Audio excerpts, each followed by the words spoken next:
Salut la team, aujourd'hui je vais vous montrer comment je procède pour faire une conversion éthanol. Dans un premier temps, je vais passer la valise pour voir si le véhicule n'a pas plein de défauts.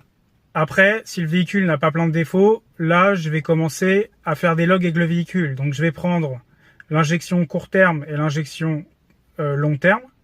Et là, selon les résultats, c'est là où je vais commencer à modifier le fichier qui est dans le calculateur. Après avoir modifié ce fichier-là, je vais mettre un peu d'éthanol dans le réservoir. Et après, je vais refaire des logs pour voir comment le véhicule réagit. S'il a démarre bien tout de suite, au premier coup de démarrage. Comment je vais rouler avec, si le régime il est bon, s'il y a galère pas. Tout ça, c'est selon en fait les logs que je vais faire et surtout les mesures que je vais prendre. Donc en fait, normalement, sur les mesures, on doit être du long terme, on doit être à 0. Ça veut dire qu'il n'y a aucune rectification. Si j'ai bien reprogrammé le véhicule, je suis pas censé avoir de rectification. Par contre, le court terme, on a souvent des rectifications, c'est normal.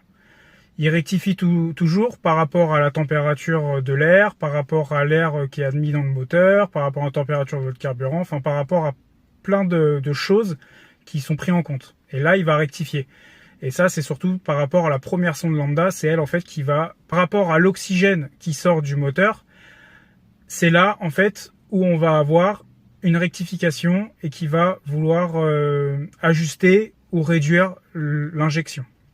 Donc voilà, aujourd'hui je voulais surtout vous dire comment en fait moi je procède pour faire ce genre d'intervention. Et je vous dirai aussi pour la même chose comment je procède pour faire un stage 1, stage 2. Voilà, salut la team!